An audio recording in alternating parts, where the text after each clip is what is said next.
Hello everyone, Sidewin here, and today I am going to be explaining Spellstrike in Pathfinder Second Edition.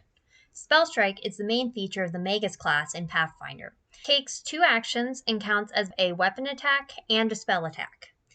When using Spellstrike, you use a spell that you know as Magus. This spell can take either one or two actions, depending on what spell you choose and what spells you know, because Magus is a prepared spellcaster that must know their spells to prepare them.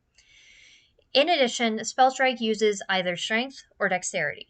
It cannot use any other ability score. It cannot use Intelligence. It cannot use Constitution. It must use a weapon attack. So this can sometimes confuse new players because the Magus is supposed to be the spellcaster who deals damage.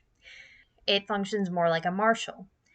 Thus, it's usually best to prioritize Strength or Dexterity. You should never prioritize charisma or intelligence over these statistics because you are making your attacks based off them.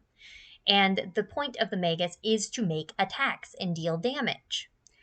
In addition, Spellstrike uses the weapon's reach, not your spell reach. So this means that if you pick a touch spell, you can deliver it at range if you are a Starlit Span Magus and using a bow.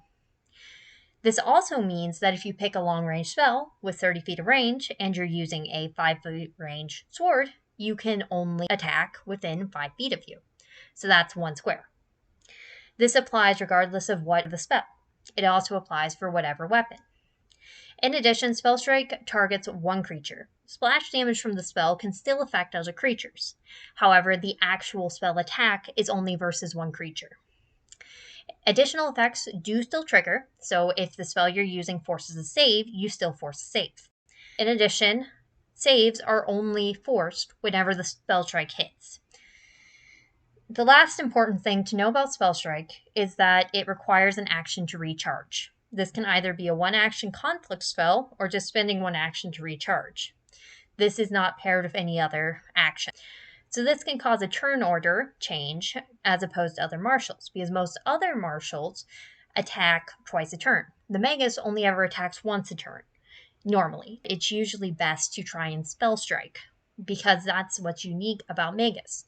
If you want to just be doing weapon attacks, it's recommended you do Fighter or Barbarian, because these classes focus on just doing weapon attacks and damage. There are some other classes as well, but those are the most beginner-friendly. The point of the Magus is that it uses both spells and martial combat. However, the Magus cannot be the main buffer.